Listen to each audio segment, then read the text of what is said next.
কিয়ামতের দিন আল্লাহ তাআলা প্রত্যেক নবীকে জিজ্ঞেস করবেন যে তুমি কি তোমার উম্মতের কাছে আমি যা যা পৌঁছাতে বলেছিলাম পৌঁছিয়েছো? নবীরা বলবে আল্লাহ আমি পৌঁছিয়েছি। নবীদের কথা ঠিক কিনা সত্য কিনা এর সপক্ষে তখন বিশ্বনবী সাক্ষী দিবেন। সুবহানাল্লাহ পড়েন। এজন্য রব্বুল আলামিন বলেন ফাকাইফা ইযা জিনা মিন কুল্লি উম্মাতিন বিশাহীদিন ওয়া জিনা বিকা আলা হাউলাই শাহীদা। তখন কেমন হবে যখন প্রতি উম্মত থেকে আমি একজনকে সাক্ষ্য হিসেবে বের করে আনবো আর তাদের উপরে নবী আমি আপনাকে সাক্ষ্য বানাবো। পড়েন সুবহানাল্লাহ।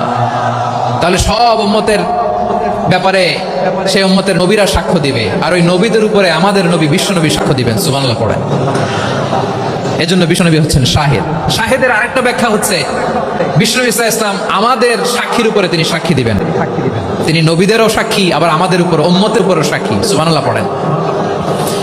রব্বুল আলামিন বলেন ওয়াকাযালিকা জাআলনাকুম উম্মাতান ওয়াসাতান লিতাকুনু শুহাদা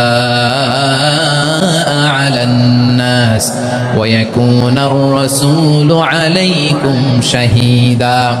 আর অনুরূপভাবে আমি তোমাদেরকে মধ্যমপন্থী উম্মত হিসেবে তৈরি করেছি, প্রেরণ করেছি। ব্যালেন্সড উম্মাহ, মধ্যমপন্থী উম্মাহ হিসেবে প্রেরণ করেছি যাতে করে তোমরা সবার উপরে সাক্ষ্য দিতে পারো আর যাতে তোমাদের নবী হতে পারে তোমাদের উপরে সাক্ষ্যদাতা। পড়েন সুবহানাল্লাহ। আমরা হচ্ছি ব্যালেন্সড উম্মাহ, আমরা সবার ব্যাপারে সাক্ষ্য দিব আর আমাদের উপর সাক্ষ্য দিবে স্বয়ং বিশ্বনবী। সুবহানাল্লাহ পড়েন।